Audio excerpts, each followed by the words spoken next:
Aye. Trustee House. Aye. Trustee Belcher. Aye.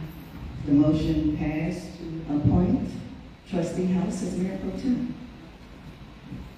Thank you very much, Clerk, and welcome again to all that are present with us. We will begin with the Pledge of Allegiance. We'll ask all that we stand and face the flag. Pledge allegiance to the flag of the United States of America and to the republic for which it stands, one nation, under God, indivisible, with liberty and justice for all. If I may ask former Trustee Valerie Stubbs to lead us in prayer. You have a prayer for us. See if we can get a microphone. Shake the mic. Bring the microphone. Take it. Valerie Stubbs.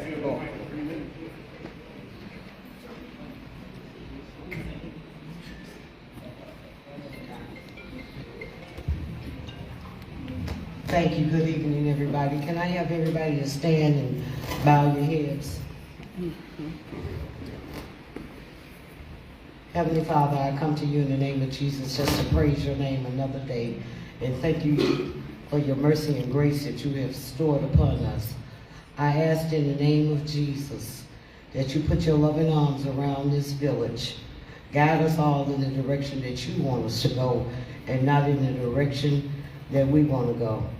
I want to also, Father, ask you to put your loving arms around the 4 trustees and the clerk and the attorneys that sit up here today and the residents of this village, Father, and protect them as they go on their day-by-day journey. Give them traveling mercy and grace, and let this meeting be productive and go smooth as possible according to your will. In Jesus' name, amen. Amen. Thank you very much for that prayer. So I'm going to lead off general announcements. A few things that I want to recognize before yielding to colleagues on the board.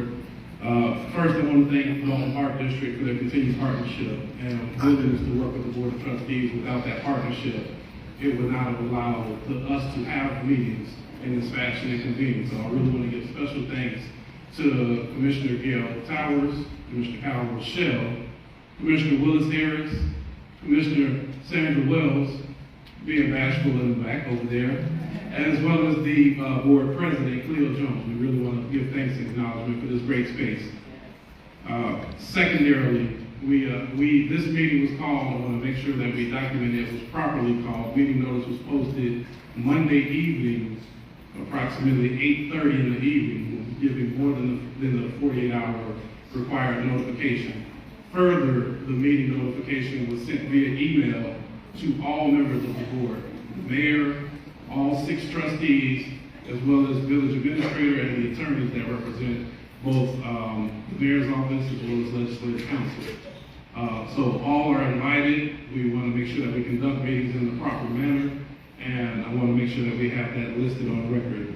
I will yield to any trustees. I'll ask if I can get the liberty of last comment on general comments, because I do have one point I want to make, but I want to yield to any of my colleagues on the board if they have comments at this time. Good evening, everyone. Good evening. Thank you for attending this evening's board meeting. Just want to announce Saturday, this coming, it's in March. I apologize. It is March where we have tea with the trustees. It's every second Saturday, March the 9th, 9:30 a.m., right in this building here, 14700 Evers, the Lester Long Fieldhouse. It gives the residents a chance to tell us what you would like to see in the village. It's not a one-way street. This is a two-way street where we listen and take in what the residents would like to see happen in the village. So all are invited. We hope everyone can attend. And again, thank you for coming out this evening. Thank you. Good evening, everyone. Just and I am so glad today that Attorney Bert Olson, Attorney Michael Graff, and Attorney Frazier has greeted us with their presence, because a lot of times you keep hearing it's a secret squirrel meeting, and we get an agenda that says it's a secret squirrel meeting, The four of us plus the clerks, we are doing what is legal, what is right by the community, and we will continue to fight for you guys. So when we sit here, it's a lot of, a lot of us, we get support from you guys, but there are some that don't support us. But we want to let everybody know, and I'll say this from me, that we thank you for all the prayers, for all of the emails that come through, but we are going to continue to work and do what's best for the village of Dolton. Thank you, Mayor. Hello, everyone. Happy Thursday. I would like to make an announcement for all the seniors. Our Cook County, our Dolton Township Assessor, Cassandra Elston, and our Illinois State Representative, Thaddeus Jones, is hosting a free income tax return service for seniors. So for any senior who have not completed their taxes as of yet, this is totally free if you're 65 years of age or older. Total household income of $65,000 or less. You must have a photo ID, and you must reside in the 29th Legislative District or Dolton Township. But this event will be held at 1463 Ring Road in Calumet City, Illinois, from February the 19th to April the 14th. So for any seniors, please come out and join them so you can get that service free of charge. I want to make a comment in regards to our village. This is no ordinary meeting, right? We normally have special meetings, but this meeting is different. This meeting is an attempt for this legislative board to save Dolton. That's our goal right now. If you haven't registered to vote, please do in this upcoming election. We love our town. A lot of us have been here forever. We don't want to leave. This is about transparency. This is not a dictatorship. This is a democracy, and this is why we are here tonight. So I want to thank all the residents for your love, support, kind words, and just know that no matter how tough things seem to get, at least we have each other, and we're going to continue to show up and do the job that you all elected us to do, no matter what, and we thank you. Thank you very much, Trustee. So I want to briefly, on my comments, take a moment to clear up misinformation. And in general, I try not to address misinformation or things like that. However, I'm appreciative of the residents of the community that give phone calls and messages. So after the last board meeting, I get some calls that say, "Oh, thank you. How are you doing? Is everything okay?" Because the last meeting was really, really tough. And I'm thinking they're talking about the meeting. They say, "Oh, you know, getting picked up over at U.S. Bank." What are you talking about? And then further, I think there's a further story, and there's a ton of misinformation. I really do not try to feed into it, but I want to just make sure that I clearly state for the record, I've never been picked up. I've never been arrested or walked out by anybody. And my short response to some of those residents was, there's one person on the board who has a mugshot, and we know who that person is. But I say that not to be divisive in nature or anything else like that, because those are harsh. I say that because the overall attempt is that as we get closer to it, we try to talk about issues and focus on the issues. And then as we get closer, the smear campaign begins. So I want to make sure that I make this state for the record as we get into this meeting, that none of that has never happened, and I'm pleased to report. My laptop is right here. So now that we've kind of cleared that up and hopefully lightened the mood a little bit, grateful really for everybody being present. I will say that so next up on our goal, there were some other comments made about every week we come in and we talk about legislative counsel and that counsel needs to be terminated for the various reasons, and it repeatedly goes on. At many meetings we do not request legislative counsel to be present. The reason for that being that there is a cost. We're mindful and recognize that there's a cost. So the best use of the time or tax dollars that we're going to try to spend it, we don't feel is to have somebody sitting present at a meeting. However, we've gotten many questions and many calls about what's legal, how is this going on, what other things can we do. So this evening, the Board of Trustees has asked that our legislative attorney show up, and they have graciously and willingly Pamela joined us. I want to give a special thanks and acknowledgement to Attorney Burke Olson, Attorney Frazier, Attorney McGrath, and I'm also going to yield the floor to them for a moment, just for comments from them. Thank you, Trustee House. So my name is Bert Olson. Sitting to my left is Felicia Frazier. Sitting to her left is Mike McGrath. We are the three managing partners of our law firm, a 21-member law firm, 50 people employed in our firm. We all don't go to meetings together ever, because we have a lot of meetings that we have to cover and don't burden or encumber a municipality with three of us going. Tonight, we're doing the same thing. We are not charging for our appearances here tonight because we shouldn't be here. If the village was operating in the fashion that every other municipality operates, we wouldn't be here. But some things have to be said tonight, and some things have to be done tonight. And it is very meritorious and heroic that this board has now stepped forward to do what has to be done to straighten this village out. So the number one thing I have to say is the mayor has railed on me personally. I only watched the last one, but I guess she does this every meeting, about me bringing chaos to the municipalities that we serve. I have been a lawyer for 51 years, and I was 5 years old. Somebody tell me if y'all can hear this. We represent 26 municipalities as the village attorney or legislative counsel, and another 30 municipalities, school districts, townships, park districts as a special counsel or general counsel. We don't bring chaos, we bring competent legal counsel.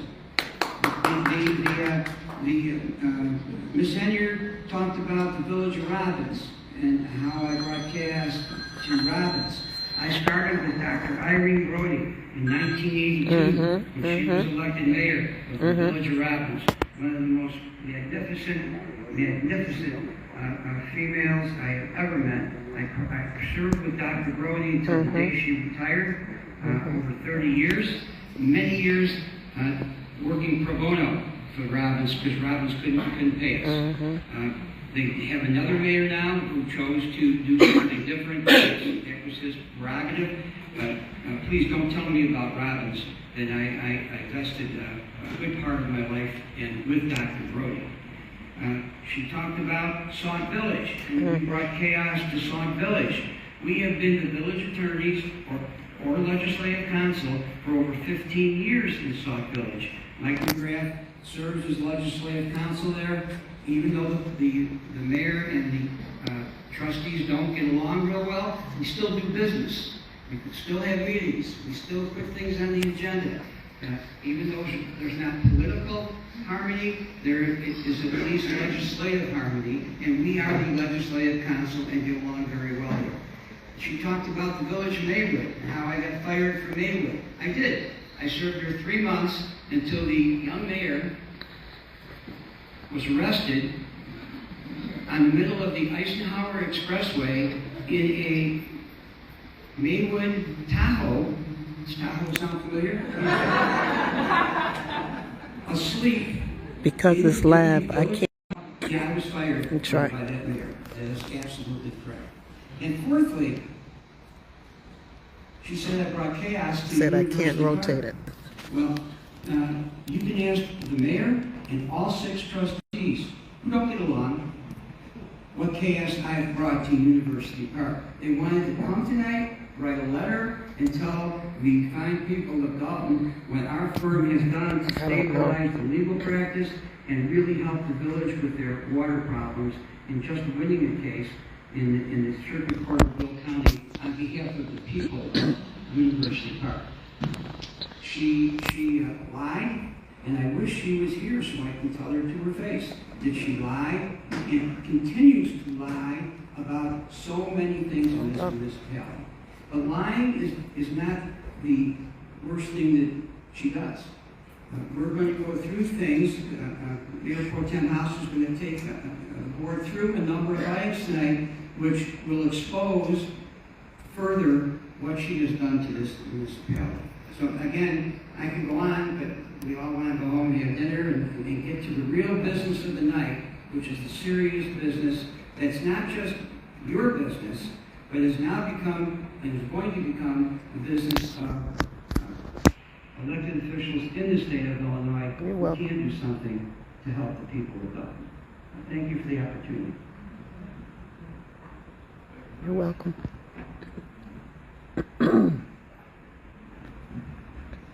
Thank you very much, Attorney.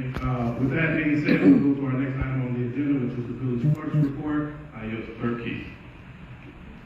Thank you, Mayor Pro Tem.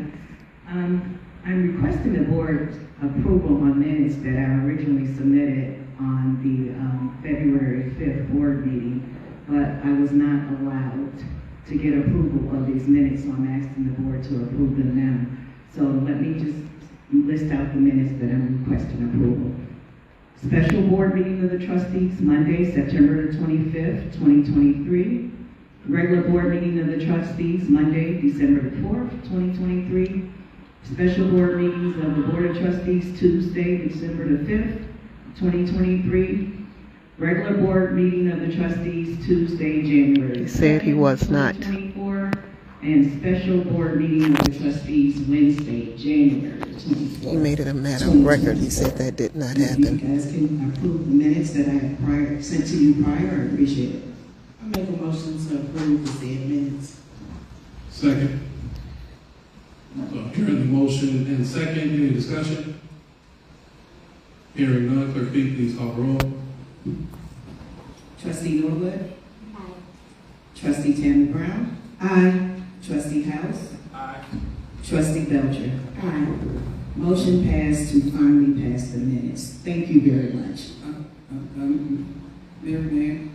Yes, it's Attorney. Just to explain to the audience, to the people of Dolton, the reason that the minutes have to be approved at a special meeting is Ms. Henyard will not allow the minutes to be put on the agenda because she doesn't want to keep track of what the board is doing for the people of Dolton.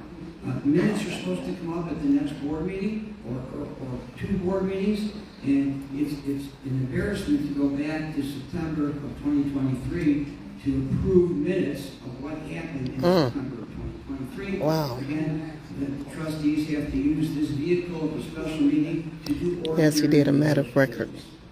Thank you. Thank you very much, Attorney.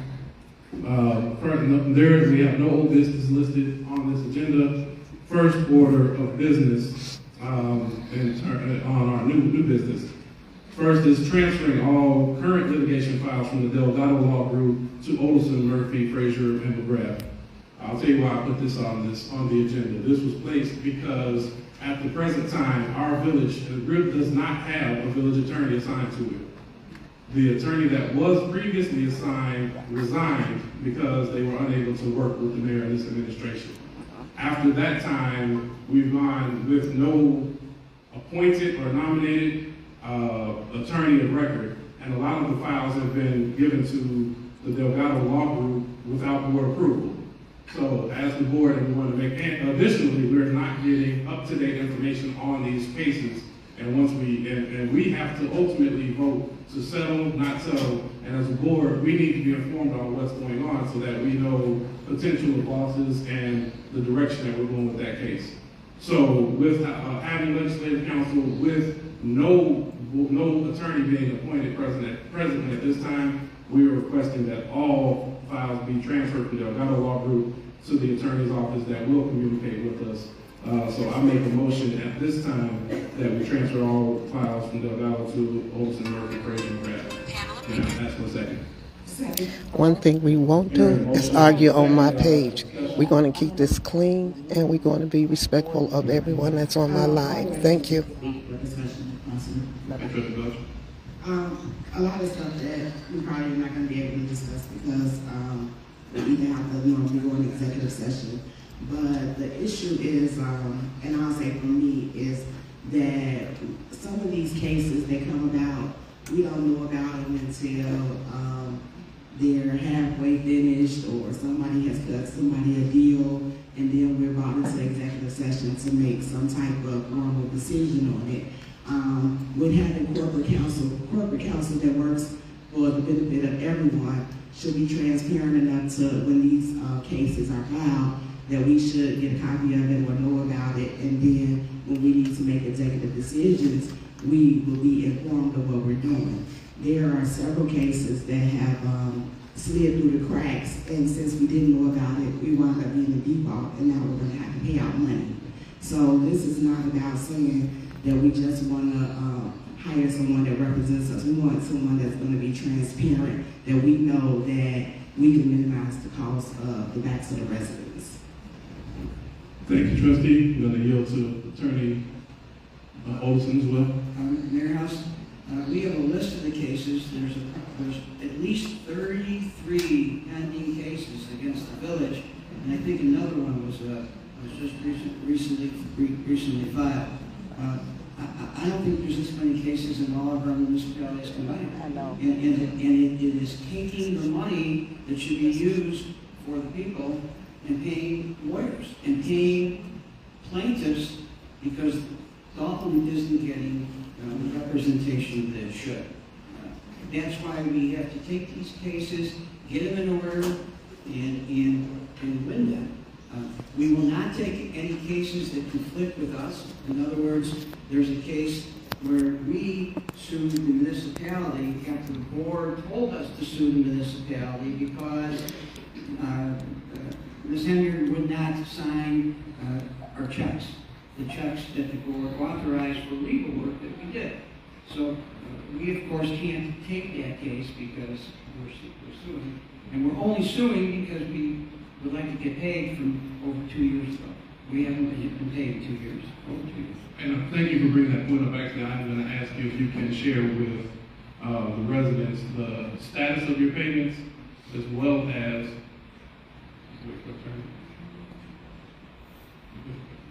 so I'm going to ask if you'll share with the residents the status of your payments, and it's been described to the community that you've charged us anywhere from $1 to $2 million in billing. So I want to add that. I want to just ask for your status on that, just for clarification. Well, if Ms. Henyard made that representation, that is another misrepresentation and not true.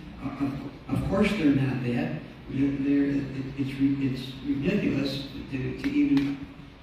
It won't work the long way. You can't turn the camera. I tried it. Many of these cases, and we haven't been paid. Ironically, we were paid for a while, and then when the referendum was put on the ballot, and the people voted to recall Ms. Henyard, she stopped paying us. Now the courts, for whatever the court's reason, said that it wasn't a valid question, which we disagree with, but the people spoke. Thank you, baby. Recall, and then she caused retribution to our firm by not paying our authorized bills that the board approved. That's where it's at. Thank you very much. I'll yield to Trustee Brown. Okay. You are our legislative counsel, and you have not won a case for the village of Dolton. So maybe you can shed some light on that as well. So let me just go back. John Murphy, the other partner in the firm, he was the village attorney under Mayor Riley for many years. Of course, he was dismissed by Ms. Henyard, and we have won. Our firm has won many cases for the village of Dolton and stopped these excessive legal fees and excessive payouts to plaintiffs. You have one case pending against you now for $33 million. And that law firm has now gone to court and has filed a very interesting pleading outlining what the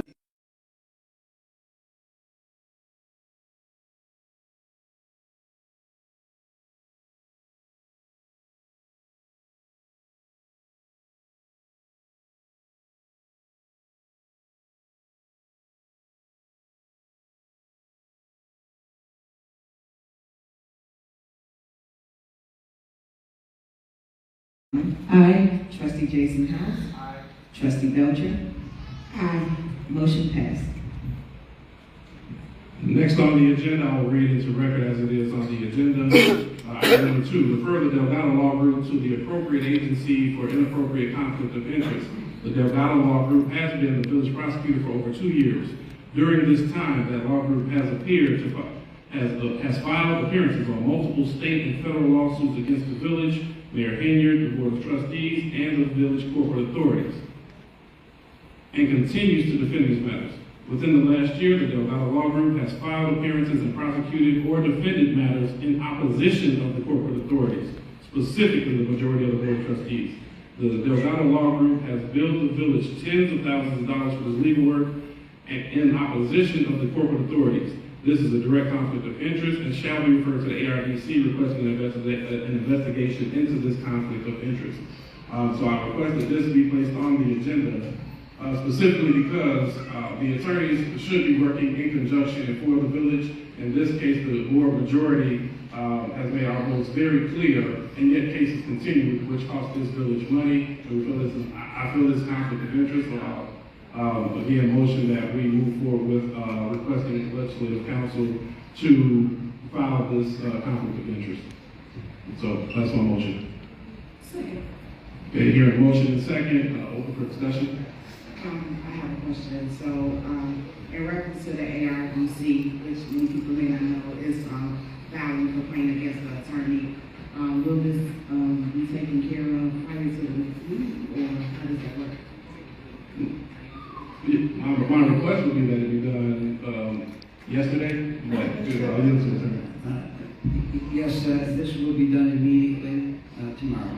And if I could just clarify one other thing, as lawyers, when we're appointed by the body, the trustees, we then work for the municipality. We don't work for the trustees, we don't work for the mayor, we work for the people. Because we're the people's work. All right.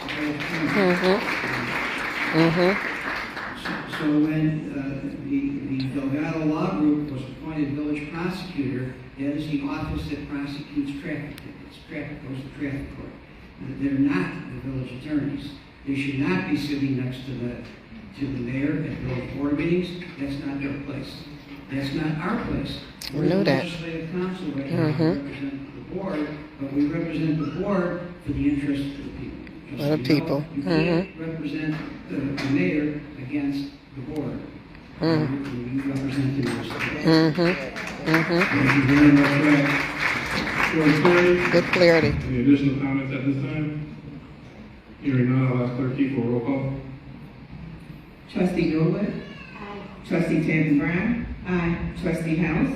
Aye. Trustee Belcher? Aye. Motion passed.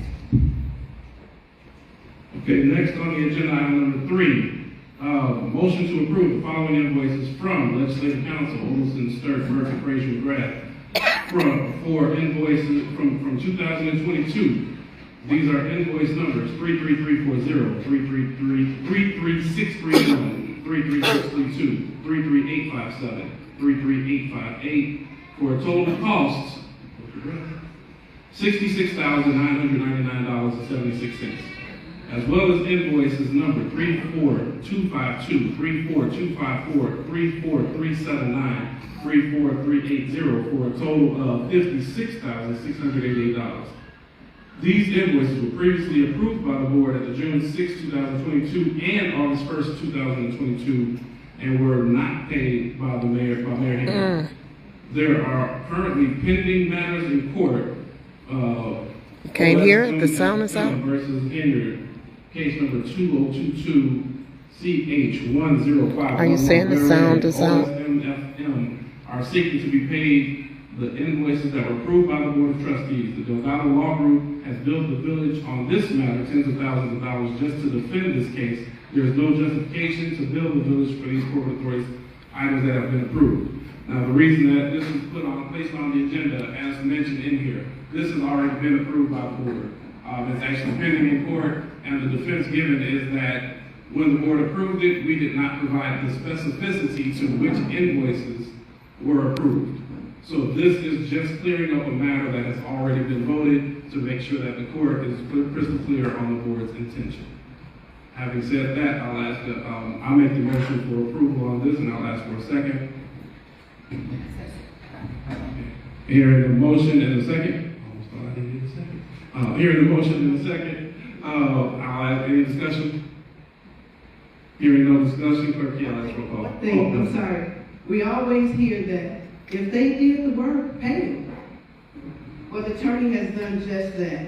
He has done the work for the village, so let's pay him. Hey, you got that bag? Show us you got that bag. Pay the attorney. Trustee Norwood? Aye. Trustee Tammy Brown? Aye. Trustee House? Aye. Trustee Belcher? Aye. Motion passed. Next item on the agenda is a directive for the village administrator to be directed to provide an access key to Village Hall for each sworn trustee and the village clerk.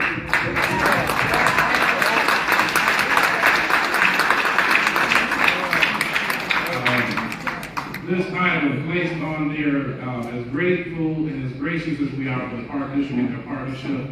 The Board of Trustees and the residents, more importantly, I always say, the residents of this community deserve the access to Village Hall for meetings that are being held. So with that, I'll make the motion. I'll ask for a second. Then I'm gonna have a question. I'm gonna yield to our attorneys on in terms of enforcement, because we know the vote is one thing and enforcement is the second part. So after we get the motion second, I'm gonna ask Attorney Olson to kind of outline next steps on this one. So I'll make a motion. Second. Hearing the motion and second, we're in discussion. I'll first ask Attorney Olson on next steps on this one, because the common practice has been the board votes, and then the enforcement part gets in the court, which takes a delayed time frame. Thank you, Mayor Pro Tem House. So, some of the folks here will remember then the mayor locking the board out of the village hall, and the board having to set up a table and lawn chairs to have their meeting. You know where that happens? Nowhere, except here. That just doesn't happen. The trustees are elected by the people, and they need access to the municipal hall as the village board does. So the board has not have been given access since that time. So that's why this action has to be taken.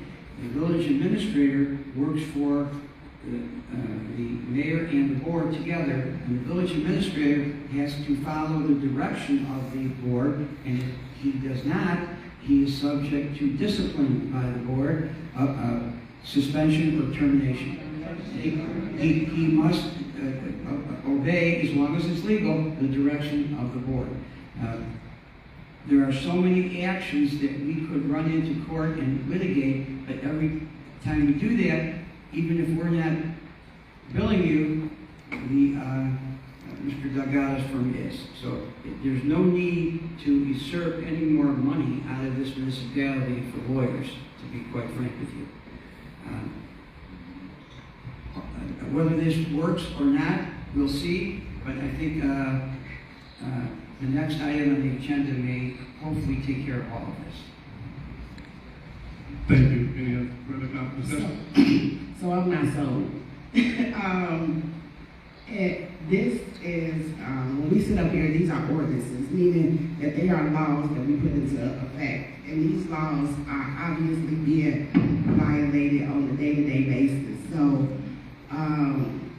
making this ordinance or a resolution for giving the key, and either the mayor will instruct the village administrator to do it, I'm asking that at this point we have authority to change the locks and build them like everybody else do. I'm asking the question, but I'm very serious. I'm not joking, because we are here, and these residents, I'm so glad that you guys have come out. But this has been a stain on our community. There is no way that we should have to continue to come to the park, and then she don't even want to give the park permits. So it's no way that we should be locked out of a place where we pay taxes, a place that we're allowing the village administrator to come in our town and our township and destroy everything that's going on. So I'm just saying, and hey, I don't know how far it would go, but on the warrant list, I've seen Goldilocks on there 1,000 different times, as many times as they keep changing locks. We need to call them to make sure that everybody has a key fob by the end of next week.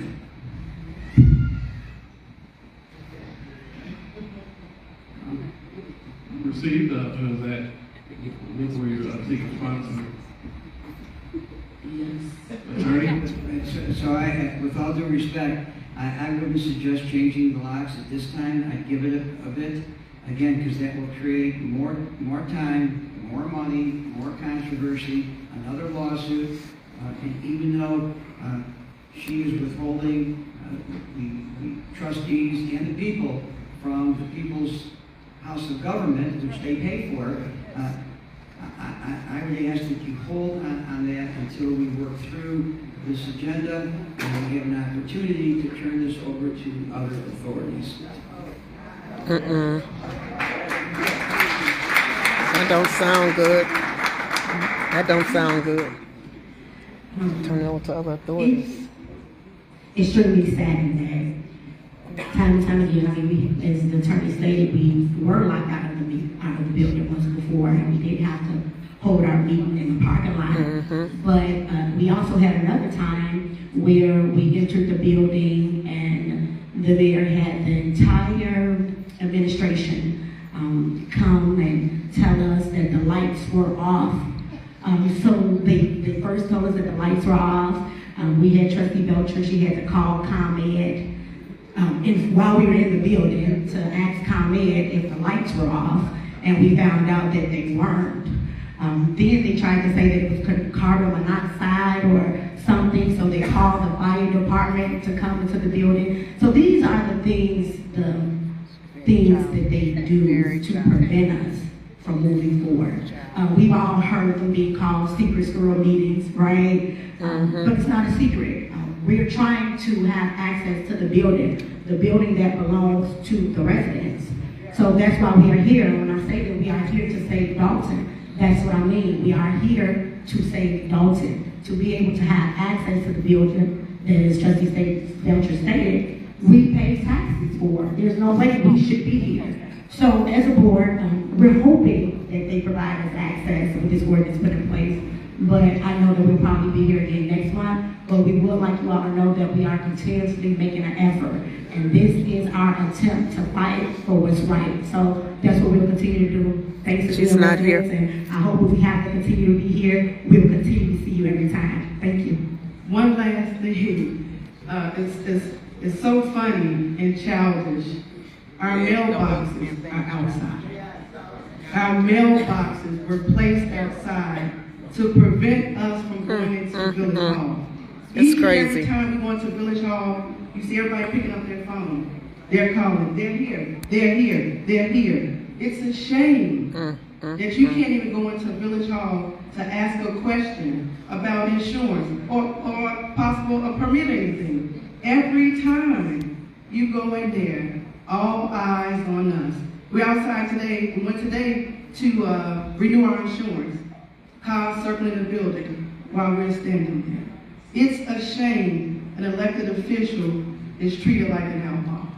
So something definitely has to change, and it has to change immediately. Thank you. Thank you very much, Trustee Brown. Having discussion, we'll close discussion at this time. I'll yield for Clerk Key to do the roll call, please. Okay, Trustee Norwood. Aye. Trustee Tammy Brown. Aye. Trustee House. Aye. Trustee Belcher. Aye. Motion passed to provide keys to the Board of Trustees and the clerk. Thank you very much. Item number 5 on the agenda. Item is an instruction for the village administrator and/or finance director are ordered to tender all payments made by the village for any reason, including Las Vegas junkets, the mayor's Tahoe car payments, security detail, from June of 2021 to present. Said record shall be tendered within 14 days. Records of all expenditures January 1st, 23 through today must be tendered within the next 7 days by the village administrator. Failure to turn over the requested village financial record shall result in immediate suspension or termination of the village administrator. Oh, wait.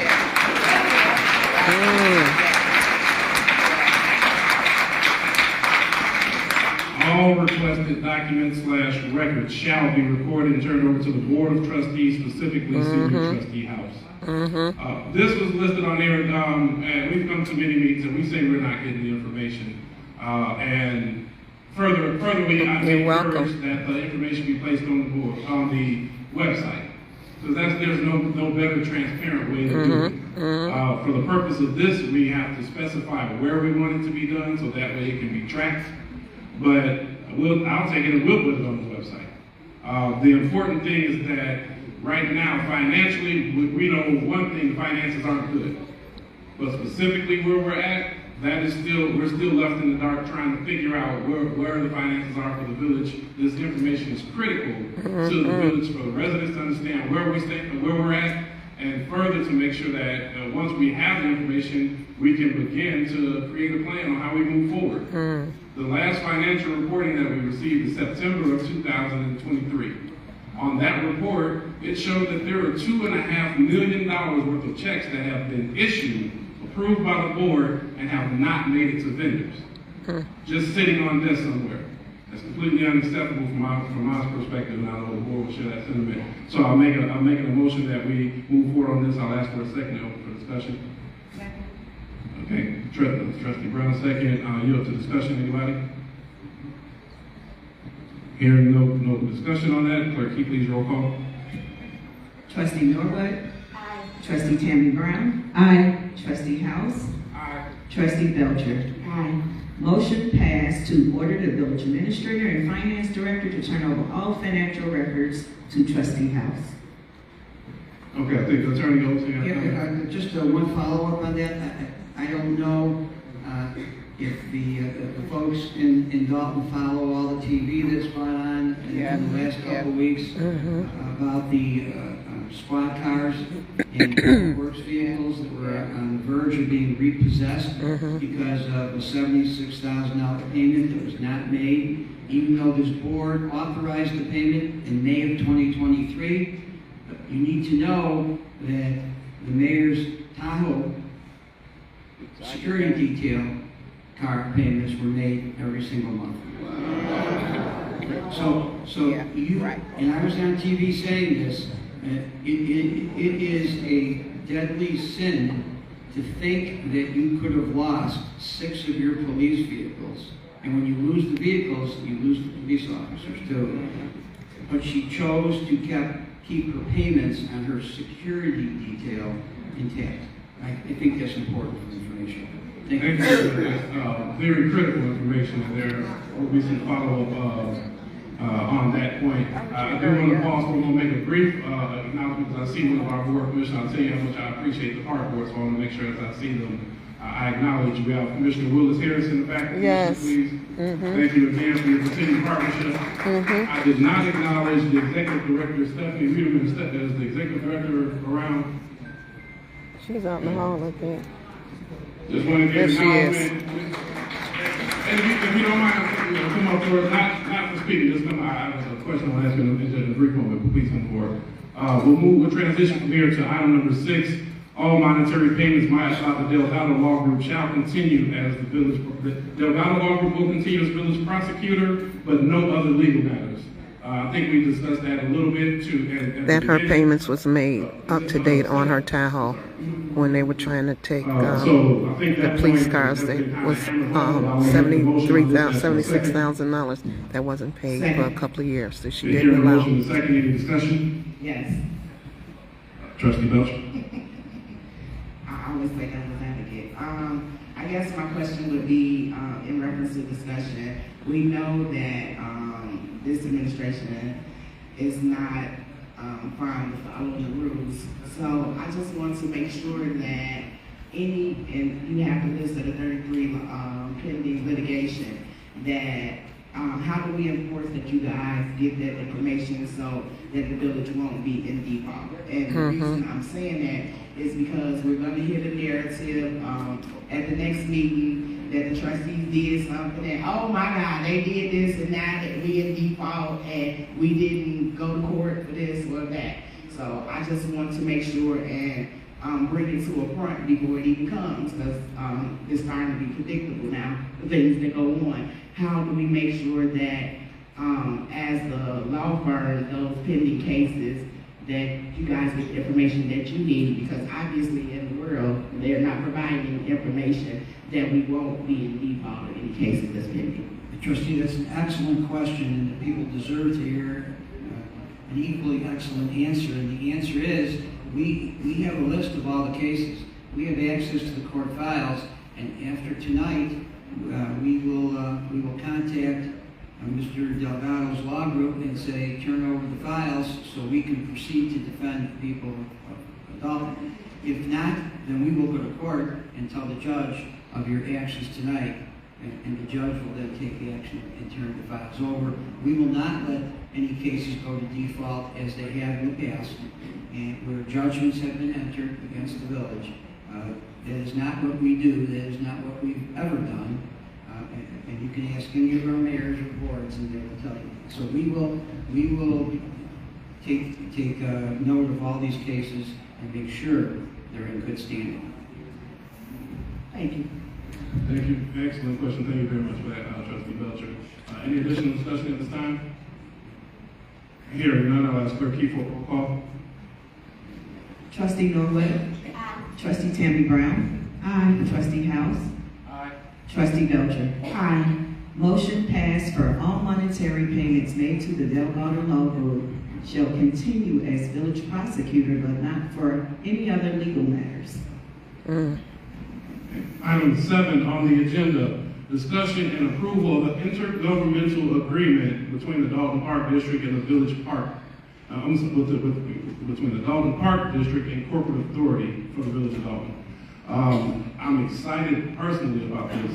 So first I'm going to make the motion, ask for a second, and we'll go into discussion. Motion. Second. Hearing a motion and second. Items have been held up for the Park District, and I think this really kind of furthers some of the partnership activities that we talk about in the way that Dolton will be successful, as I know we will be going forward. I'll let you it's see. going to be due to partnerships not only with the Park District but other legislative bodies within our community. So I'm going to ask our executive director please to come forward, kind of express some of the experiences that you've had and challenges with the Village of Dolton in terms of receiving permits and other activities, items that the Park District and the community is missing because of that, and then we'll let our attorneys kind of further the conversation. Thank you, trustees. I appreciate you guys doing what you can to help out the park. We really appreciate it. And just to give the residents kind of a better understanding of what the park is experiencing, we have been, since I started here in this position, May will be 1 year, we have been working on several projects to beautify our parks. We have 11 parks in Dolton. We have projects getting ready to start at 5 of them. The one that is most urgent is at Blackstone Park, where we are putting in a new trail, a pavilion, a new playground. So of course permitting comes in when we have to dig and do these. The Sheriff Department. There are certain things that we need permitting for. So the digging, the trails, those things, we need permits from the village for the contractors to come in and do the work. So in this process, we have gone back and forth with the village. The village engineers, our engineers have all approved the project. We have a permit with water rec that we need signed by the mayor, and the mayor is refusing to sign it. We have tried everything to try and work with the village to see what we could do to try to push this along, and short of them telling us that there really are no options, we just haven't gotten anywhere. So we really appreciate the board, being willing to work with us to try and push through this. This is your tax dollars. We want to be able to show you guys where your money is going. For the Park District specifically, we would see that in the parks. And not being able to make those improvements when we are servicing the same community is very discouraging. So again, thank you guys very much. I just want to add to that the mayor refused to sign off on the agreed paperwork, putting the Park District at risk. If this paperwork is not approved and signed off, the Park District will lose approximately a $600,000 grant. $600,000. So, Mayor Pro Tem House, I'd just like you to ask to amend the motion to direct you as Mayor Pro Tem to sign the intergovernmental cooperation agreement between the Park District and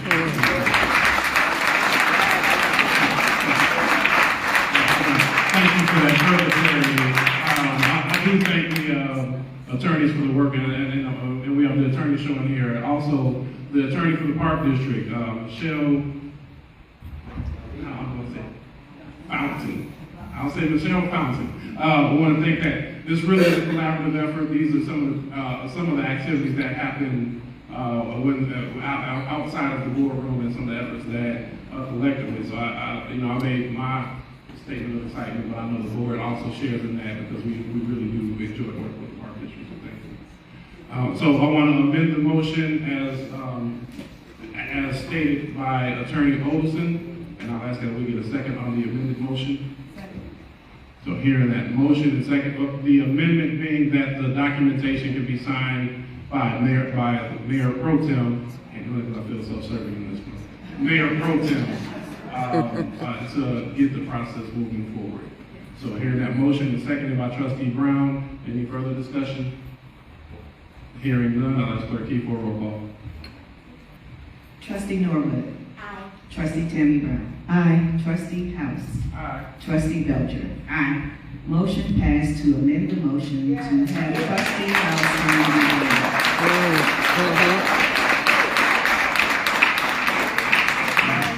Thank you for that. We are to the second to last point on this agenda. This is discussion and approval of a resolution 24-002 calling. I moved so quickly.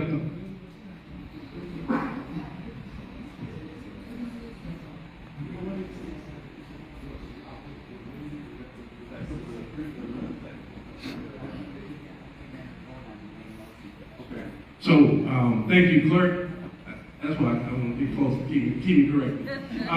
So the motion that was just voted on was to amend my original motion. Now we need to take a vote on the actual intergovernmental agreement. So that being said, yeah, we have the motion and second. I'll ask again Clerk Key for a roll call on the actual agreement, intergovernmental agreement with Dolton Park District. Trustee Norwood. Aye. Trustee Tammy Brown. Aye. Trustee House. Aye. Trustee Belcher. Aye. Motion passed to approve the intergovernmental agreement between the Dolton Park District and the Village of Dolton.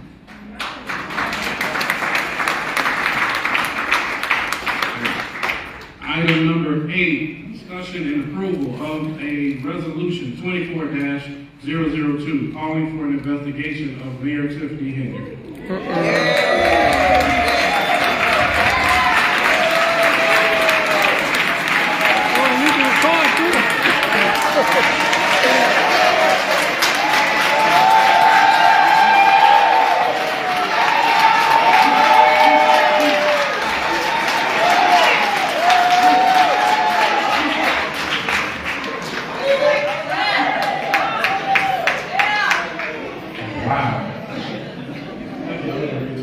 I will read this in its entirety, and then the board, some other board members will have discussion on this point to further explain the reason for this amending evidence. So on this motion, whereas the Village of Dolton Board of Trustees have become aware of numerous improprieties concerning the mayor's use of village funds, village credit cards, employees, and resources. Whereas the village board has received evidence. They're starting an investigation against Mayor Tiffany Henyard. Village credit cards has made payments to vendors that have been approved by the board and has refused to issue the payment of those invoices to those vendors. Whereas she has used the stamp of the village clerk's name on payments without the village clerk's authorization, has issued checks without statutorily mandated counting signatures, and whereas the village board of trustees have received evidence that Mayor Henyard has improperly appointed village employees without the board's advice and consent, has hired convicted felons, has used police personnel for her own personal security detail, which has cost hundreds of thousands of dollars in overtime of millions within the police department, has taken lavish trips with village staff, and has caused the village to be in a multi-million-dollar deficit. And whereas the mayor has consistently spent village funds for services without going out for bid or requesting any RFPs for various services. For example, branch and tree services, home repairs, and other items not approved by the village board, such as an ice rink and holiday decorations, which were not contained in the amounts approved within the village's budget, or any appropriation ordinance in violation of state law. Whereas the mayor refuses to allow the board of trustees access to the village financial records, including bank statements, payroll records, credit card statements, or documents concerning the village's budget, tax revenue, and tax levy. Now, therefore, be it resolved that the mayor and the board of trustees of the village of Dolton, Cook County, in exercise of our home rule authority, as it requires follows. Section 1, the foregoing recitals are incorporated herein as fully set forth. Section 2, the village clerk is hereby requested or directed to send a copy of the resolution to Cook County State's Attorney, the United States Attorney for the Northern District of Illinois, the Cook County Sheriff, and the Illinois State Board of Elections.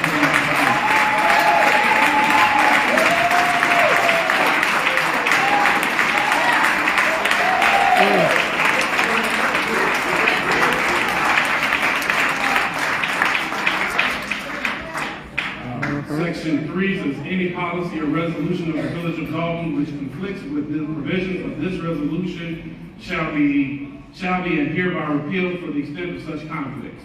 Section 4 of this resolution shall take effect upon its passage and approval in the manner provided by law. That is the reading of this resolution. I will ask that we include Federal Bureau of Investigations in Section 2. So, I motion that we approve Resolution 24-002 as read, and that's for a second. Second. We have a motion and a second. I will yield for board comment. Oh my God. I'm just overjoyed. But I will say this, instead of an investigation, the grown-up thing would be for her to resign. Just get out of here, leave town. But she's not going to do that. You have disgraced this entire village and also disrespected each and every one of us. So a grown-up would just resign and leave, but we know she's not going to do that. So definitely we're going to go to the next step further. But I thank God definitely for what's going to happen tonight. Oh my God, I can't. It was a celebration. Okay, guys, I want to need you to be a little bit patient with me. I tried to summarize this ordinance, but I'd like to be politically correct. So we have an ordinance number 12-560, an ordinance of the village of Dolton amending Title I Administration, Chapter 10, Municipal Finances, Section 4, Contracts and Purchases, Paragraph C, Contracts over $10,000 of the 1988 Municipal Code of the Village of Dolton. A, Section A, General Contracts. The mayor or any other person designated by the Board of Trustees may sign on behalf of the village any contract authorized by the village board. No contract may be entered into without the authority of the village board. C, contracts over $10,000. All necessary supplies, materials, or equipment, or any work or other public improvement which is not to be paid for in whole or in part by special assessment or special taxation, when the expense thereof will exceed $10,000, should be let by contract to the lowest responsible bidder after advertising for bids in a publication of general distribution, printed or distributed in the village for proposals. I said all this to say. RFPs. So you all continuously hear me say for the last year or two, hey, bring the RFPs in front of us. It's extremely important. With RFPs, we'll know, because of course we're not disputing that there's not work to be done in the village. However, we are at a $7 million deficit, and we're there because these ordinances are not being followed. When we need work done, they should be presented by the board, it should be presented in front of the residents and in front of America. Everyone is entitled to know. Village of Dolton Ordinance number 17-014. All contracts with service providers in an amount greater than $1,500 should require prior approval of the Board of Trustees. This is extremely important. We continue to say, hey, we're not opposed to the work being done, but we have to get the best bang for our buck. We cannot just continue to pay people $10,000 for $1,000 service. We don't know where the rest of the money is going. I'm gonna just say that, and it is our job to know. So true. This is what you call checks and balances. I continue to say this is not a dictatorship. This is a democracy. As trustees and the legislative council, we are responsible for the finances. We are responsible for knowing where the money is going. That's right. That's right. So again, we cannot survive like this. When contracts continue to be entered without board approval, we have vendors calling us every day for non-payment. A lot of these vendors we don't even know are doing the work. That's a problem. So again, guys, we are here to save Dolton. We will not survive like this. Let's save Dolton. Thank you.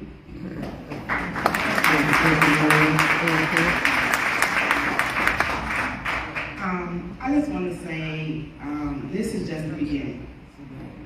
And I say the beginning because this resolution, ordinance that we're about to pass is extremely important.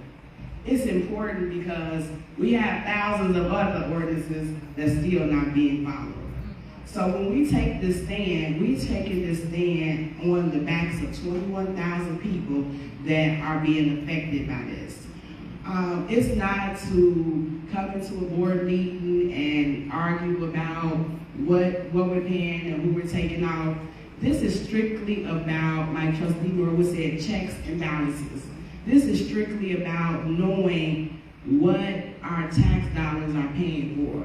This is strictly about the infrastructure. We had 2 major storms last year, and that money that we allocated through ARPA money went to an ice rink instead of the start of infrastructure that could happen.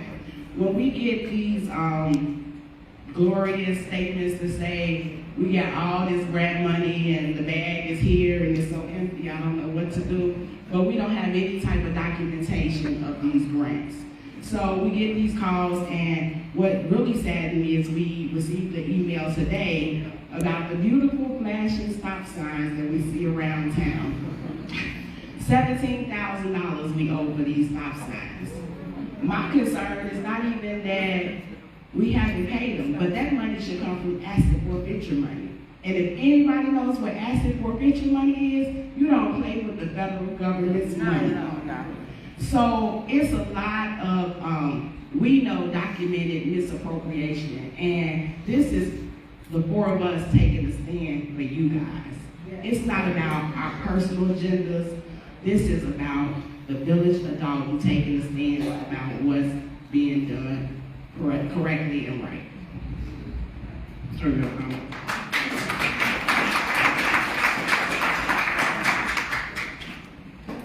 there's a good reason why 2 trustees are not here tonight.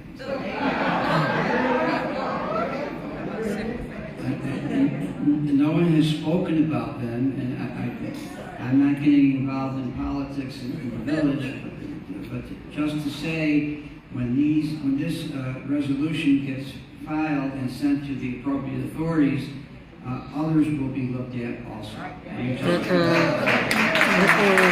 You mean that they're going to look at stand down and the homes because they should have been at this meeting? And one other thing, that there are many things that have not surfaced and the public doesn't know yet.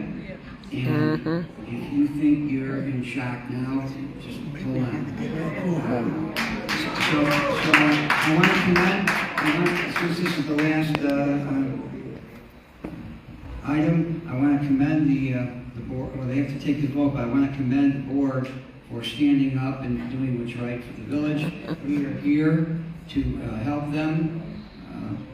Our firm has a long history in Dolton, as we do in many of the surrounding communities, where we cause no chaos, we just help the community. Thank you for those comments. And I do want to kind of just make sure it's known. I want to thank the residents here for the support, the many outcries. And I want to make sure that we really state that this was not a measure taken lightly. Many people that will say, what took you so long to do it this day? But as a board, we have our obligation that we want to try to work through things in the most peaceful manner possible. This is and was a last resort.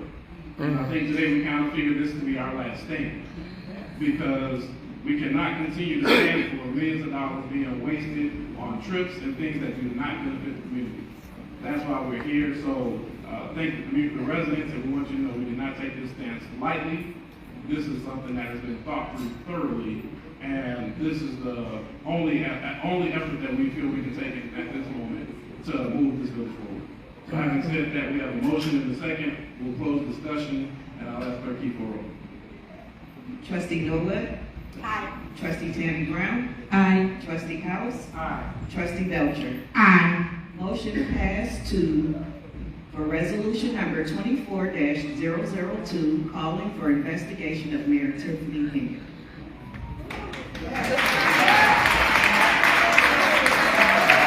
She said she wants the resignation for Tiffany? Yeah, so leave town. That's what Karen said. They're asking for Tiffany's resignation. They said they step down and walk away. They want fresh charge. They're asking her to walk away or step down. For the most important component of this meeting, which is public comment. In a lot of meetings, we try to be liberal because we want to make sure that we know the board meetings get silence everybody.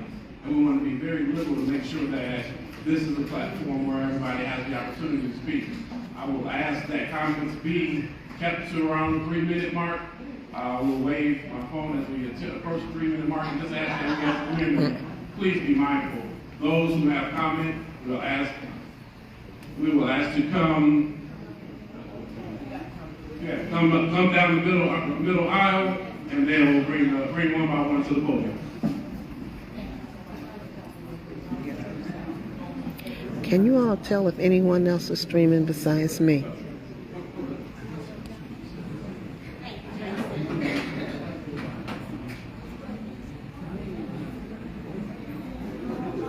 And so I'm here as a resident.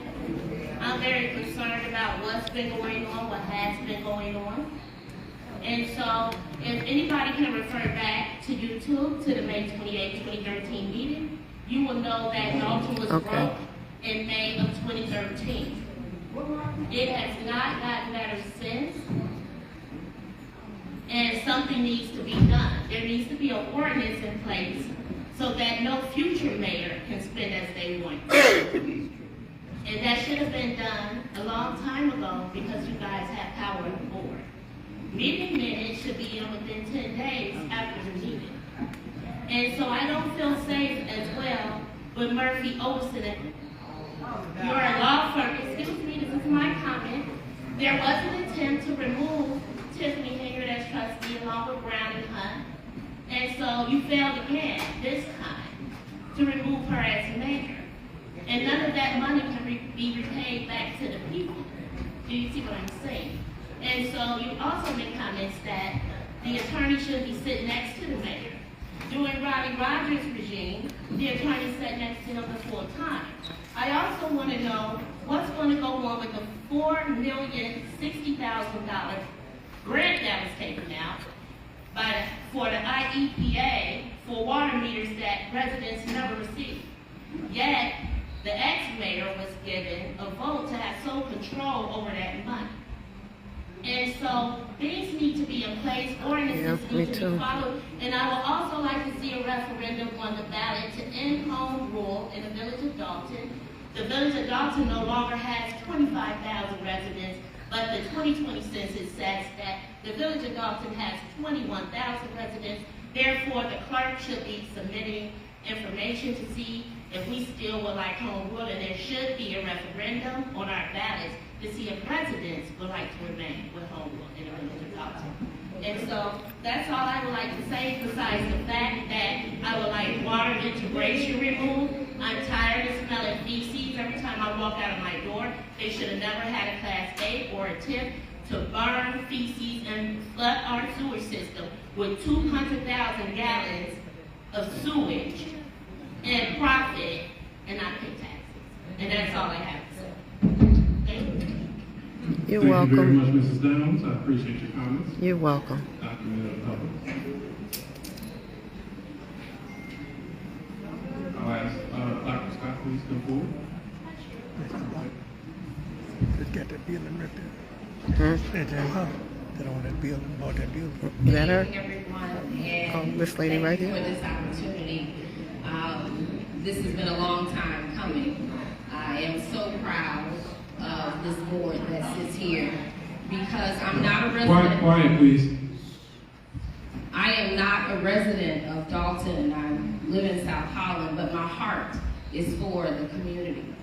I am Dr. Scott that purchased the building over on King Drive that has the free grocery store. If someone tell me how to do it.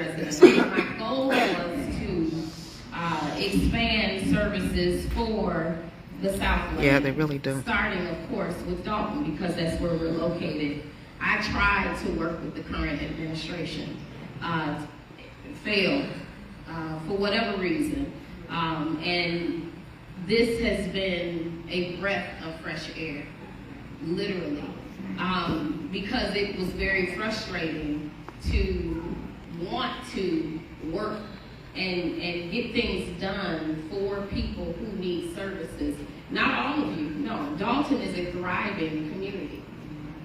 And to have businesses that want to come in, that want to bring that vitality back, where we can have programming and venue spaces and all of those things and services where we don't have to go to another community and to receive pushback. I'm not serving liquor. These were all services that would benefit. I thought it was a win-win situation.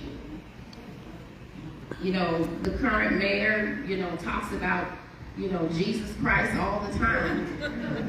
But even he had disciples. You can't do it all by yourself, and not to be able to partner or want to partner to do something great, to do something good. It bothers me when I hear, I know, right? This is for you, residents. I'm doing this My for hand is you. getting tired. Well, then why are you pushing me back when I'm trying to help as well? There was no coming together. There was no partnership. But now I can see with this board a way forward. And I'm like I said before, in that tea with the trustees, the line has been drawn, and I knew which side to stand on. Okay, I dropped my glasses. I love the community. My heart is for the community. I'm grateful that I have a husband that supports me, and I'm working for you. I'm working for you. No, I don't live in Dolton, but I'm working for the Southland, and we are located in Dolton, and that's what we plan to continue to do. Even though she has, you know, some ideas about taking the building, but God said no. Thank you very much.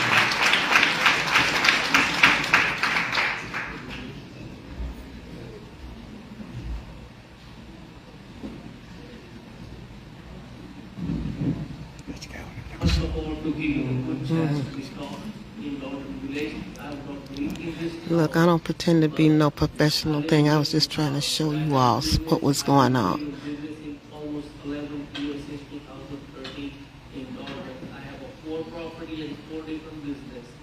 Hopefully everybody know about the Emporium Liquor. It's 127 East Sibley Boulevard with the shopping center. It was used to be mine, but before we have a new mayor, I sold out, thanks God, to give me that chance. Now the second one is my location in the Liquor City, 14922. It's used to be Chicago, now Martin Luther King Drive. Which one is shut down? I applied for my license, been long time. I don't have no response. I'm trying to sell my property, no response. I cannot do even, I pay my property tax. I maintain my property. Thank you. You're welcome. I don't have no response to the exchange my license so I can sell my property to someone. That's what I'm going through in almost a year and a half. Now I have my last business left, which one is Rinky's Bar and Cafe, which one is establishment since 2015. So we literally getting like no reason, we don't have no violation. Each and every single neighborhood, they know that's one of the best bars since today to be peaceful. Anybody can come and enjoy their drinks. But now we have been facing the problem. They say you have so many phone calls. Somebody get killed inside or outside of the Rinky's property, which one is completely lie. We get harassing from the local police. Every time we have more than like 30, 40 people, they come inside and they put the board, orange board, we're not going to be allowed, we shut you down and we revoke your license. We have the deputy chief, Mr. Lacey, back in the, I have my security guy, he's also with me. We have a little argument with 2 persons, we put them out there off the street, they're not even inside the establishment. We have Mr. Lacey came inside. I think he said that's his security. I'm the person, that's the way he have talked in front of people. I'm the person who on the top of the mayor, and I'm the person who can snatch your license. You don't have the right to take your license anymore. I work hard for my money. And basically I heard from the street the people talking, they want to take my license away because somebody have a new bar, new liquor store is coming in the area without the permission of the board of trustees or anyone. So guys, I'm literally going through this business and I'm doing 11-year business in Dolton. So how we can prove that somebody who want to do the business for Dolton, who can come with a good community? I just need to be proper justice. Every time I go in the village, mayor is not there. I call in administrative department, oh, we don't have no idea what you're talking about. I never get the right response from the people. Is that everybody feeling the same way when you have problem and you go in the village?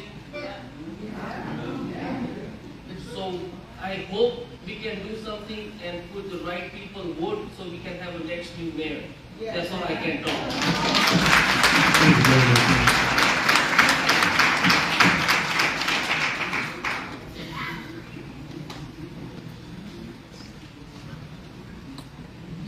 Good evening, everyone. Sherry Britton, 25-year resident. We have a long road because the elections are 2025. They start February 2025. So my question is, what do we do for an entire year when the new mayor wouldn't take office until May of 2025? What do we do and how do we survive in a town where the police are not necessarily for us? How do we get through board meetings and her right, and keep working, not doing what needs to be done or keeping things moving? So we're in a $7 million deficit now. Will we be in a $14 million deficit by February of 2025? What can we do as residents, business owners, to maybe reach out to the powers that be. I know what you guys are doing with the investigation of that, but what can we do? Who can we talk to? Because there is no way we can survive her and this administration. Keith Freeman is the author of all the chaos. I have a petition out, change.org, remove Keith Freeman. I put it together January 19th of this year. Sign that. I mean, you know, we need to push. He has to go. So my question to you, Mayor Pro Tem, board attorneys, what can residents do and who do we need to reach out to? And maybe if you guys can put that on your website so we can keep moving forward, because we've been working for 2.5 years. I mean, this is new. Everybody here, this is new, but we've been doing this since May of 2021 because we knew that she was not going to do the right thing. So I'm asking everyone, if you haven't signed a petition, you don't have to live in Dolton, just sign it.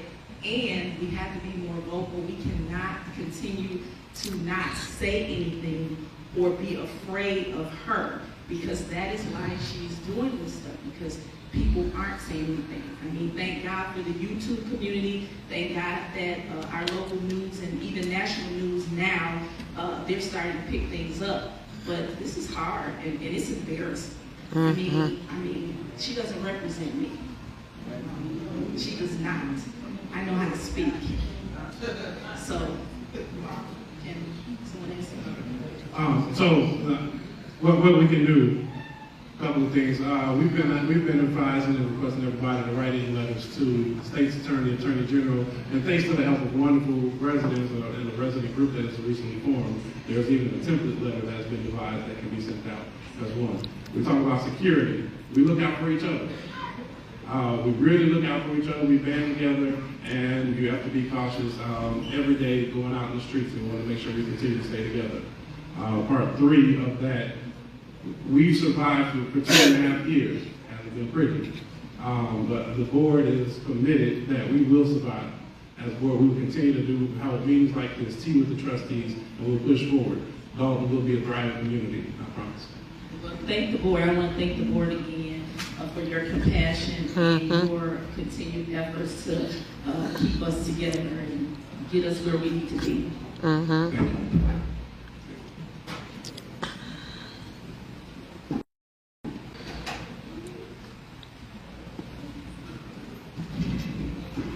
Good evening, everyone. Good evening, Mayor Pro Tem, board, attorneys, and my residents. I'm Valerie Stubbs, former trustee for the village of Dolton, and I'm so glad to see everybody out here.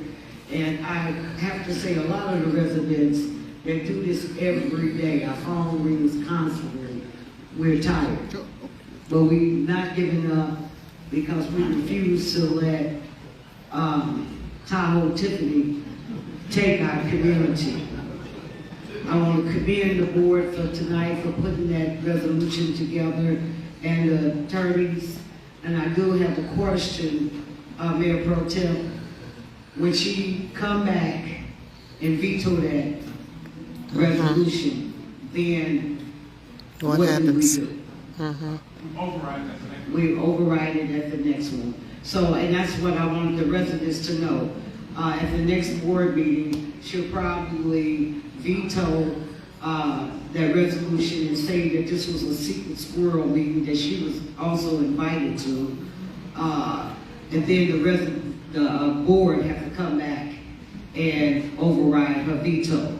So that's unfortunate. And for the business owners are catching hell out here. You have Dr. Scott. She's constantly losing money. She has tax dollars to pay, along with the residents. This is about us, because without the businesses' help taking over some of the burden for the taxes, that burden is going to fall on us. So we all need to band together, come to one of her board meetings, you know, demand that she turn off the video. We don't want to see it. And tell us what about our tax dollars. And I wanted to ask how much revenue did the ice rink bring in and the tiny houses? How much did that Greenwood Falls, how much money did she spend for Greenwood Falls? I don't think so. Tell me. $1.3 million. I didn't see it. $1.3 million. And that's unfortunate. That's for Green you know, Falls. And it looks pretty, but it's not residents' sound. It wasn't a sound business decision.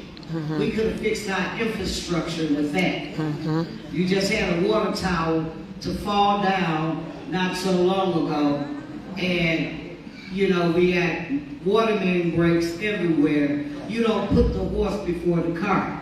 You take care of your business first, and then if you have a few dollars to do a party with, because that's all she's doing, and intermingling the funds with Thornton Township. I thank you all. Have a great evening.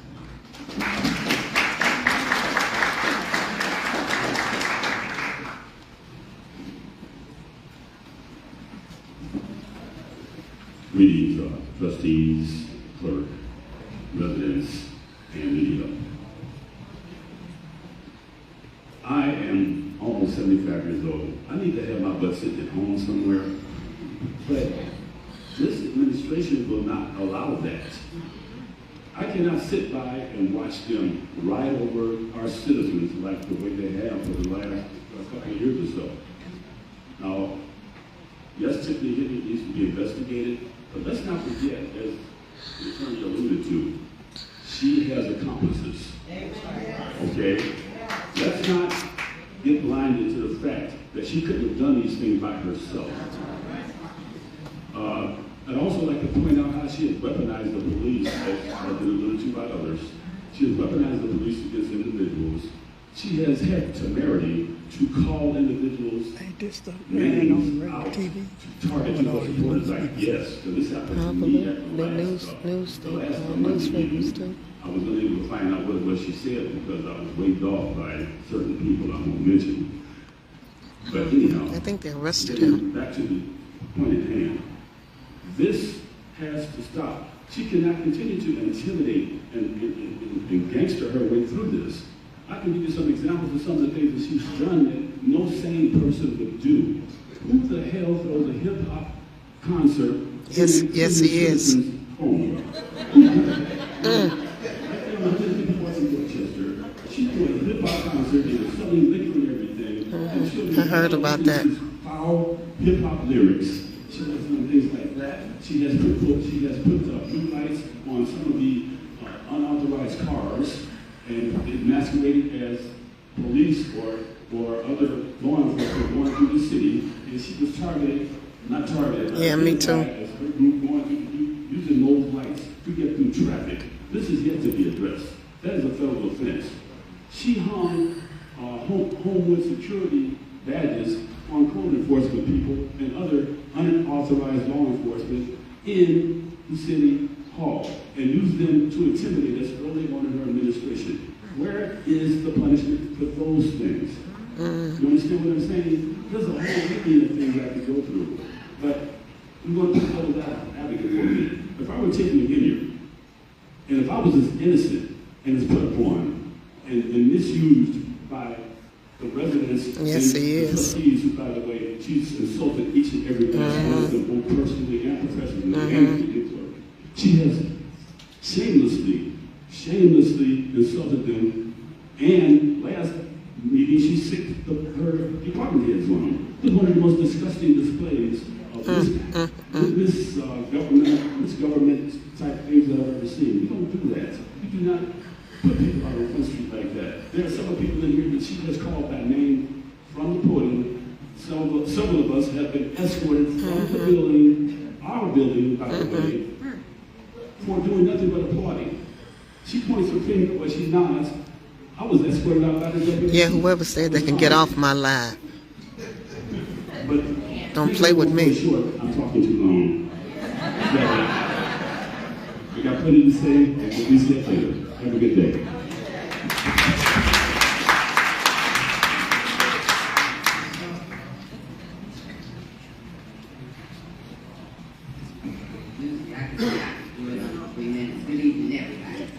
I couldn't say I don't know where to start, but I was one of those individuals that she did send the police. I've been here 38 plus years, advocating for human rights activists, 40 plus years before I got here. I started doing what I was doing at 18 years old, period. I came from a family of servitude. And for her, I had never seen no mayor utilize the police department the way Mayor Tiffany Henyard inserted herself into this police department in all the years that I have been here. I had to watch people go through things that I wouldn't have ever imagined. No human being would go through living in the community. And for her to actually think that it was absolutely okay to do all these things that she's doing, I started with the highest breach of public trust I have ever witnessed. That word witness, it carries a lot of weight, because she made me a witness, and there's nothing she can do about it. Absolutely nothing she can do about it. And to infringe on civility throughout a whole community, disregard your legislative body, and do the things that she has done throughout this community. Y'all ain't gonna send me no cash app, no. There should be a quiet mouth in the house. I started with COLs, because I need residents, I need you all to know. Y'all, what your board just did here, you can serve the mayor and any other department head, any other dignitary, any other elected official right here in your community, and then you send it to the FBI. Because from this day forward, nobody, I heard a gentleman ask this brother on the interview if he was scared, and I called him a brother. Did you hear what I'm saying? Right about now. This unity for everybody. Right now, I couldn't see a different skin color if I went blind and asked for my eyesight back. Because we're all human beings.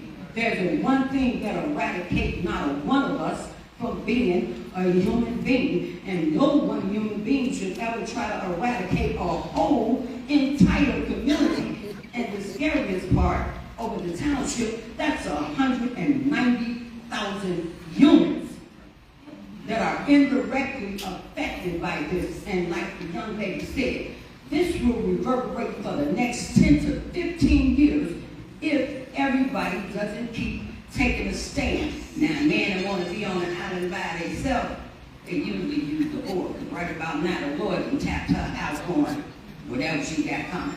But to each and every one of you all, I had some hard days, and I'm quite sure some of you all picked up on it. But what I've been doing is just like what you all been doing. You don't worry about the 9th hour, because sometimes you pull it off in the 9th hour.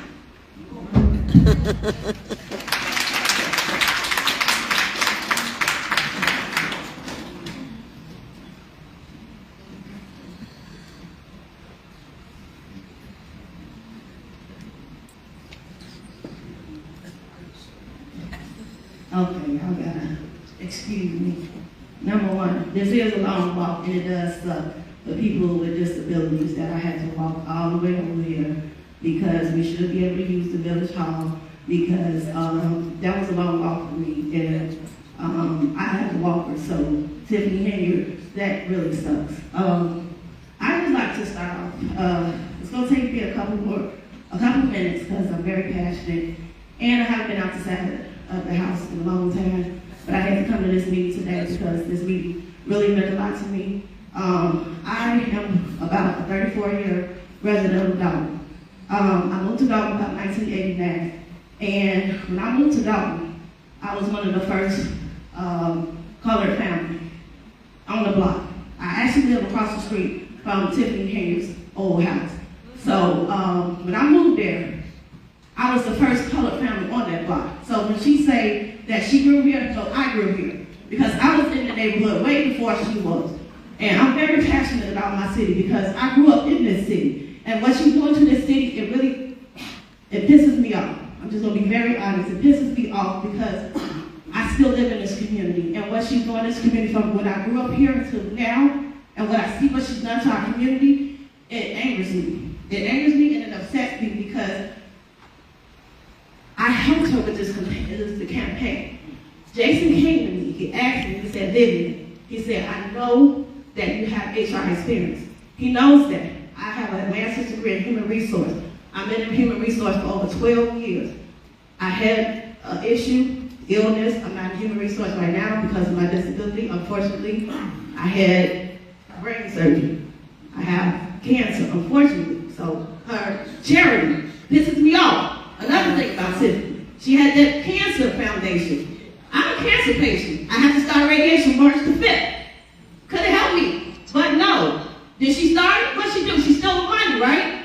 Something that could have benefited me, a resident, right? But no. Did I get benefits from it? No. I'm a resident. I have to walk to this building, right?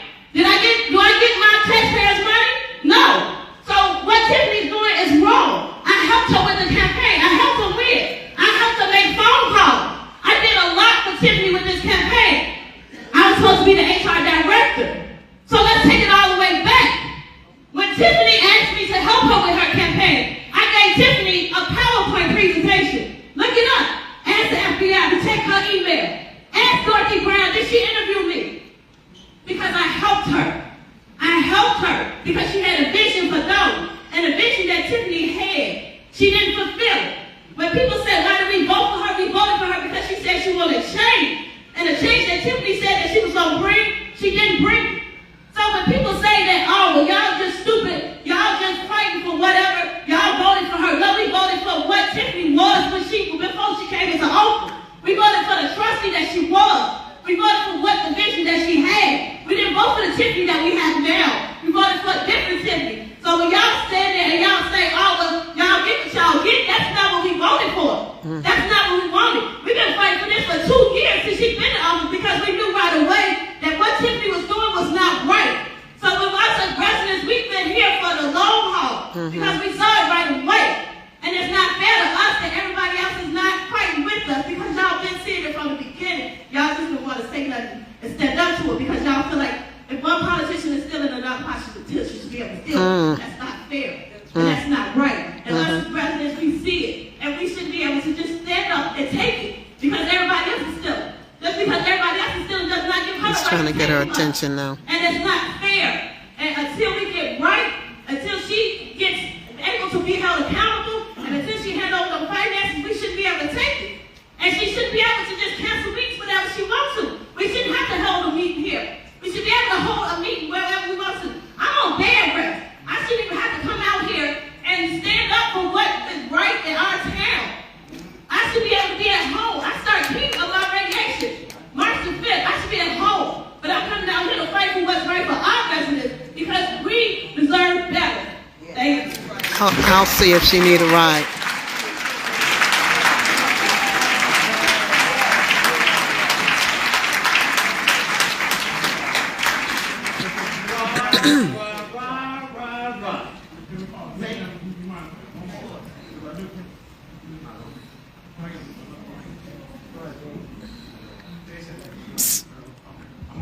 You hear? Okay. I want to give an acknowledgement for the personal challenges that business gone through. In less than the last 2 years, 3 brain tumors and all of the different services. So when we talk about, a lot of people will ask, how do we as a board do it? Vivian, you are an inspiration to me.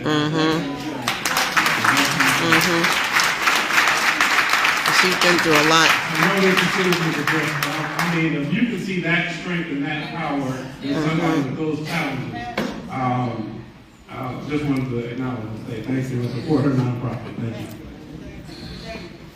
I was going to say, I am so happy. I'm one of those people that was actually going around saying, well, what are we doing? Do you need a ride home? You need a ride home? You need a ride? Okay, I got you. I'm going to take her home. I was one of those people that was going around telling myself and other people, what are we going to do? It doesn't appear like anything is really happening with our trustees. It appears that she was falling all over them. And I am proud of you because you handled it like a crew that really knew how to respect yourself and the residents.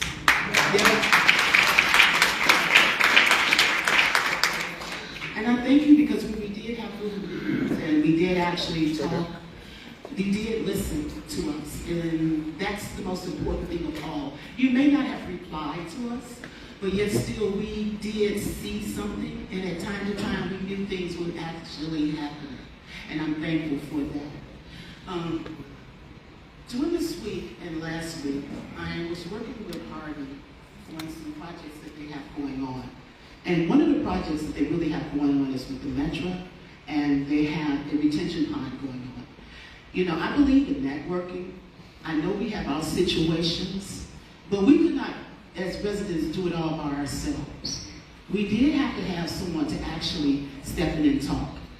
And we did need lawyers, and we didn't have that kind of money as a resource to actually get a real lawyer like we wanted to really have, so we can do that rah-rah and jumping up and down. But what I'm saying right now is I want us to listen to Ryan. Ryan is from Harvey, and I think, as I said earlier, we need to learn how to network. I think I remember him. Going on in other areas, because we can be supportive of them too. So this is Ryan. Ryan is from Harvey. I would like to introduce him to you in that manner of telling you about some of the things that's happening there. And it's kind of like changing the subject a little bit, but sometimes it helps, okay? Okay, Ryan. You're welcome. I'm the head of the Harvey Historical Society, and I was so honored to meet these Dolton ladies. I came to the Saturday meeting, I think it was Youth Trustees, so I would say, I don't know, I've been floored and talking to the Harvey residents. Some of you may know we have a mayor who does actually a lot of worse things than Tiffany. He just is very quiet. So unfortunately, we're very jealous because we're like, wow, you guys have done such a great job of getting media attention and, finally getting people to intervene to stop the corruption. So we're hoping, to get some of that same momentum to carry over to Harvey and some of these other towns. But I have to tell you, it really is a regional thing. I would like to see us, and I know these Dolton ladies are passionate about it too. I see Mary right there. It's a region, we have to come together as a region. These ladies invited me to the Lansing Village meeting the other night. We went there.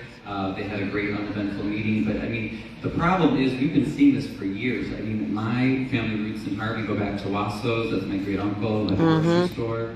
And people say, oh, well, we can't help it as a region. We lost the jobs, we lost the factories. That's why. And people came from the city, from the projects. They didn't know how to live in the suburbs. We have all these excuses as to why the Southland is not successful. I don't buy them. I think that we can be, and we are, a successful, diverse, happy region. Honestly, I see our number one enemy is corruption. I really do. Especially being from Harvey, I get all the flack, right? Why do you live there? You can live anywhere, yeah, you were from that area, but you're crazy. Why did you go back there? I love Harvey, and I love the Southland, People like Tiffany and our mayor, Chris Clark, and so many others, they profit off of, it wasn't me, someone called these folks poverty pimps, these politicians. They make, it's not my term, sorry, I'm just passing on that. They're making money off of keeping the Southland poor and a mess. I mean, just drive through Harvey, our streets are horrible. Is it because there's something wrong with Harvey? No, if we had a halfway decent government, I mean, Harvey's in such a great real estate position alone. I mean, that alone would ensure that it does well. So I just like to see all of us come together. Naomi did mention one of the things that we have the $70 million project that you probably have never heard of. How many of you know about the big Pace Bus Depot? We have the regional transit hub for the whole Southland. It is at 154th and Park. Okay, so we have the metro station and we have the Pace Bus Depot. Our mayor has done his job as Mr. Dictator. He's a quieter one than Tiffany, but still, he likes to control information, so that's probably why you didn't know about it. So that is a huge project. Metro's supposed to totally redo that station and has not taken any feedback at all. So it's just one of the many issues that we would love to have, you guys come out to our meetings. We're going to come to your meetings and support you however we can. But I'm just so inspired by all of you in Dolton. So thank you, keep up the good work, and bravo.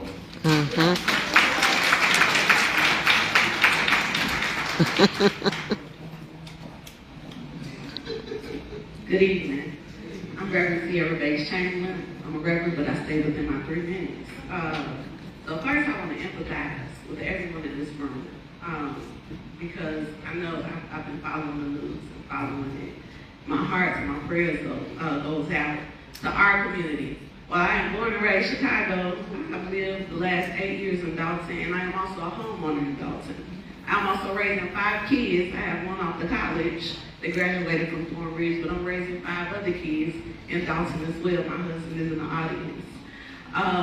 And my concern is, well, I'm equally concerned around the corruption that's impacting our community. I'm equally concerned about the violence in our community. This is a distraction. When, I don't know how many of you all have Ring, but I have Ring. And every day, I'm seeing gunshots. Did you hear the gunshots? My children, I have a 6-year-old. No, he's 8 now. Got an 8-year-old. And he knows what gunshots sound like. And that's not normal for our children. And it's not normal for our communities. Not only is it the violence issue, we have a re-entry issue. Do we have resources for those who are returning home from prison? So, and I also just want to please ask that when we talk about formerly incarcerated people, we want them to have jobs, because all formerly incarcerated people, they can work in government, and they can work in and they should have opportunities to work and reside and thrive in Dolton as well. So my question, and you may not be able to answer it tonight, but I encourage you to, matter of fact, I want to hear back, because I'll be reaching out to all of you. I want to know, what is Dolton's plan while we address this, but what is the plan to also address the violence in the community, the plan to address re-entry in the community, and the plan to address the other issues of people being unhoused and just dealing with the issues that low income Black communities are dealing with. Thank you. What?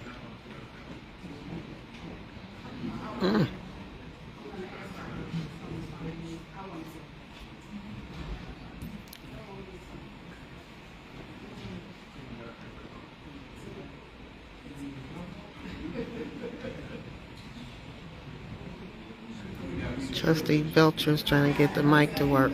She wants to comment.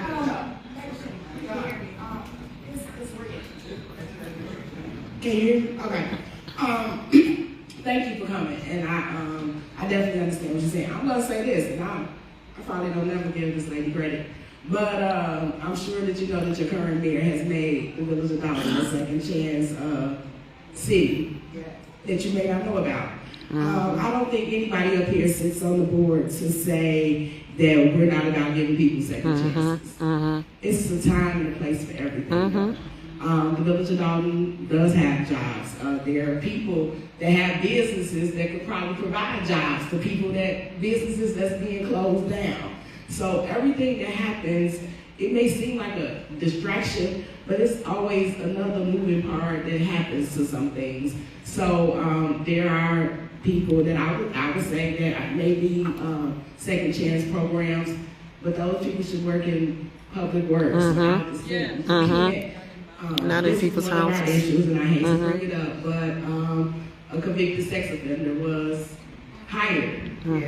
That type of media attention, you can't have people going into someone's home under those backgrounds. So when you say that, and I welcome any of your emails, I think there are a lot of possibilities in Dolton. It's just about how they're being implemented. The guy, Mr. Weir, came to one of our teams with the trustees. They have a program on 142nd. So Dolton does have things. It's just about knowing about some of the things. With the violence, I'm gonna say it like I said last month, I'm gonna say it again. We need more police. We put police in the budget, and they walk around or go to Vegas or go to Washington or wherever they're going. But they're not supporting the community as they should. So those are things that we don't take lightly, but we're trying to answer or help as much as we can. If that may give you some relief in your comments. Excuse me? Thank you so much. Okay. Thank you. Mayor? Good evening, all. And I must say it is absolutely awesome to see you out here tonight. And I hope everyone will take something positive away from this. I love and adore my trustees. We fuss, we fight, we agree, we disagree. But in the end, we always come to a conclusion that is best for Dolton. I implemented a committee, and they didn't know I was going to do this, but we're called the advisory board to the trustees. And they're in the audience. We're not going to necessarily out them. If they want to stand, I will let them do that. But the trustees talk with us. We bring back things we hear from you. We tell the trustees what the residents, because it's only 4 of them. They can't talk to all of us. They can't talk to all of you. I make them talk to me, so it's different. But I will go back and tell them anything, any problem, anything you have. Now, whether or not it happens, that ain't on me, but I'm going to take it back, and they know that. So we are working for Dolton. If you're on Facebook or in the Lansing Journal, 5 of my members, plus Ryan, went to the Lansing board meeting. We are going to hit every board meeting of 17 municipalities, well 16, because it's only 17, we don't have to come to Dolton. But we're going to ask them for their support and their consideration, not with Dolton being the focal point. We're trying to put a rally together in April, so I want everybody, I'm trying to give you some sunshine, because the township is everybody. It's networking. It's about all of us. Dolton, yes, that is our main concern. But other people have issues too. They have the county sheriffs outside, I believe. Have issues, they will help you just because they want your help. So keep that in mind and we'll keep you posted. Now to divert off to something else, and I don't know who will be able to help me. There's a 5-story monstrosity being built on the corner of where I live. It is a liquor store on the first floor, I guess 3 stories or at least 2 stories of an event hall. This is on Lincoln and Sibley, where the old animal hospital was. And I have bitched about this before the first brick was turned. But I'm learning some things. I've never seen a building permit posted. There are codes, I've got them in my bag. There are building codes that require this. There's also a wreckage clause in that says they must post a $20,000 bond indemnifying us from harm, but it must be approved by the president or our mayor and the board of trustees. Nobody on this board approved anything, so do we even have it? I'd like for the attorneys, and I applaud you and thank you so much for being here, but to let me know or my board know, is there any way we can get a stoppage? Because I want to crack. I got a hammer for the first brick to bring it down. Thank you.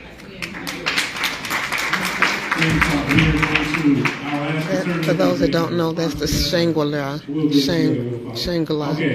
they're building. We'll be concluding today's board meeting, and the board will be available if anybody has questions thereafter, but we'll conclude at the formal meeting at this time. So I'll motion that we adjourn. Here, a motion by Trustee House, second Trustee Belcher, Clerk Key. Trustee Norwood. Aye. Trustee Tammy Brown. Aye. Trustee House. Aye. Trustee Belcher. Aye. Meeting adjourned at 7:26. Okay, meeting adjourned 7:26. Thank you all for sharing my life with me. Hope that you got something out of this. And pray that we be what God wants us to be. Thank you all. Be safe, stay well, and be blessed.